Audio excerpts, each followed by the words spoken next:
All right, awesome. I see some familiar faces. I've been with Richard in the Family Office Club now for about a year and a half. I've spoken at a few of the events. Very, very pleased with the interactions. Big thank you to Richard and his team. I thought it might be nice to give Richard and his team a nice round of applause at the beginning of the day. That'd be okay. So as Richard mentioned, what I'd like to do is spend a few moments talking about self-directed, as we call it, self-directed IRAs. There are other types of accounts as well. Richard mentioned HSA, solo 401k. And what I'd really like to do is introduce some of my experiences around working with high net worth individuals, ultra high net worth individuals, and family offices. And I always say that I was really privileged 15 years ago to stumble into this business. My background was in real estate and academically was in finance, and that started about 20 years ago.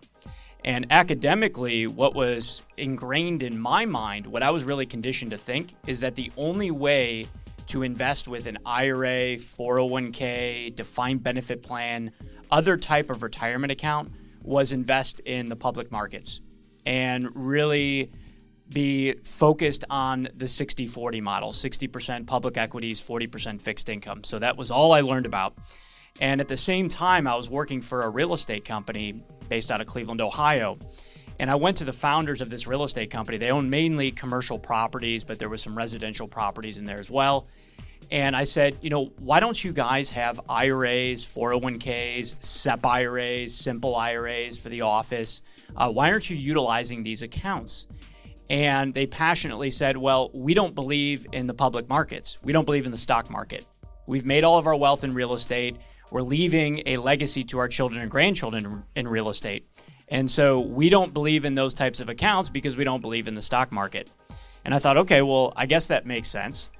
And then 5 years after that, fast forward 15 years ago, I met our company founder. His name is Dick Desich, and he's widely known as the pioneer of the self-directed IRA industry. He started a predecessor company, which became Equity Trust back in 1974.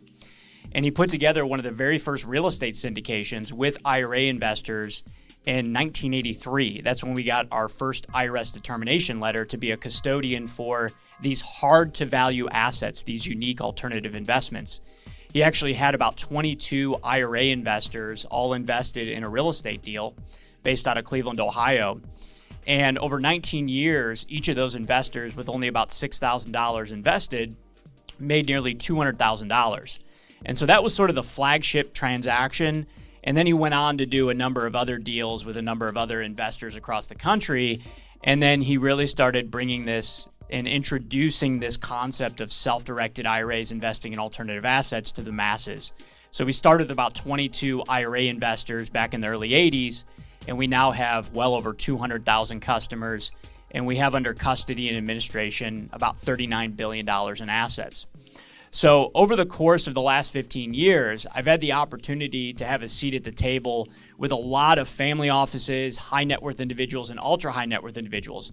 Now, I was typically the individual that was consulting these individuals on how they could convert money from their traditional to their Roth IRAs over time, how they could custody unique alternative assets, how they could get creative with LLC and trust structures using their retirement plans. So that was my part, or my sort of seat at the table. But what I'll tell you is I learned a ton from these individuals over the last 15 years. And there were some instances where I would have a seat at the table and I would make no money. I'd spend a couple $1,000s, fly wherever they're at, I'd sit down at the table. I didn't make any money, but I was okay with that because the lessons that I learned from them and the information that I got from them on how they were running their office and running their business, I was then able to take that information and share it with the masses, share it with other high net worth individuals, other family offices, and then also to the individual everyday investor. So we service, it runs the gamut in terms of the types of clients we service, from the individual that's just getting started with $15,000 or $20,000 in an IRA. Maybe they're an accredited investor, maybe they're not, doesn't really make a difference, just depends on, of course, the opportunity they're investing in, to the individual that has a $72 million Roth IRA.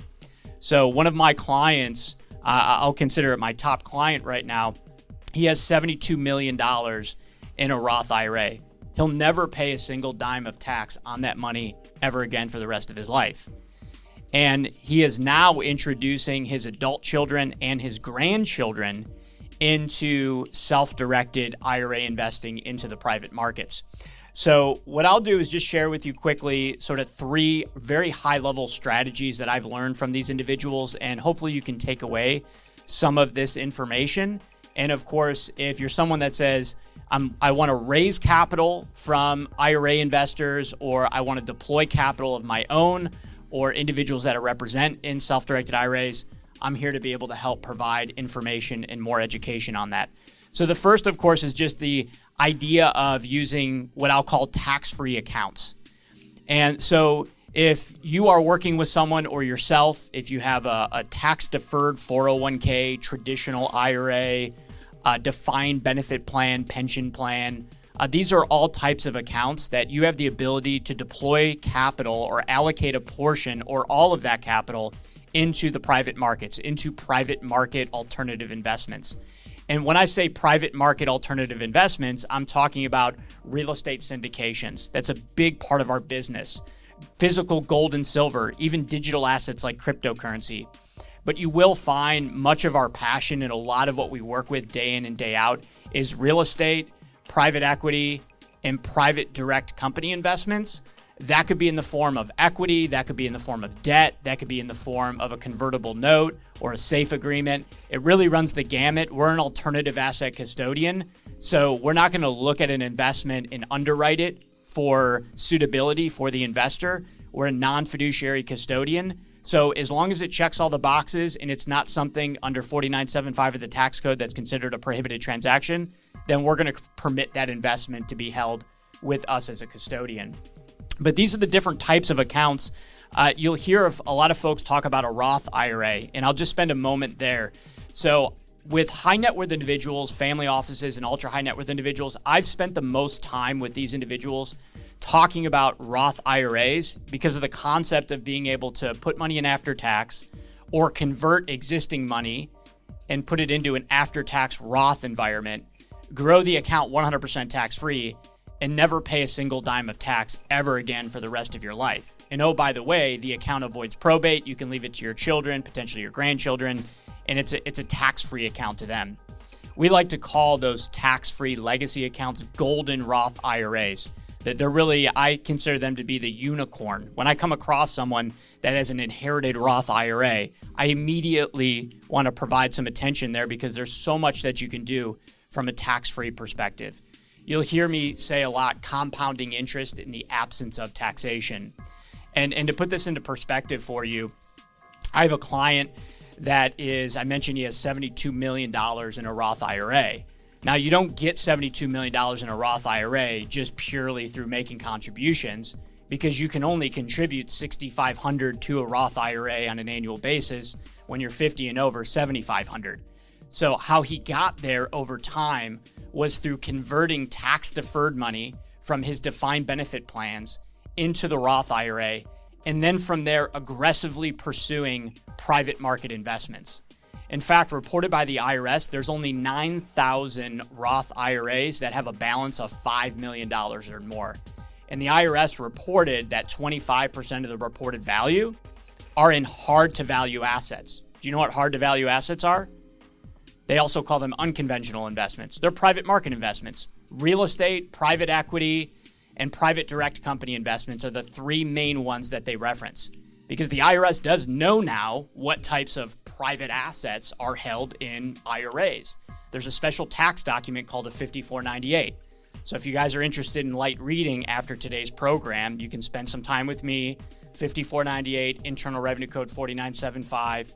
Richard knows I have super dry jokes. So when I tell one, you just laugh at me. Good? Okay.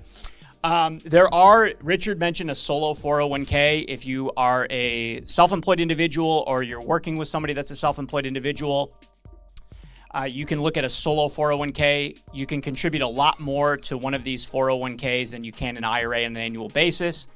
And then last but not least, a health savings account or a Coverdell education savings account. For saving for healthcare or education. A lot of people underestimate the power of a health savings account. You can get deductions going in, you can grow it tax-free, you can take it out and you pay 0% tax, so as long as you use it for healthcare related expenses. I have a woman that I work with out of Phoenix, Arizona. She has $250,000 in her HSA account.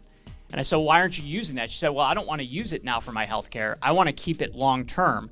So when I need assisted living care, I have the ability to be able to take that money out 100% tax-free.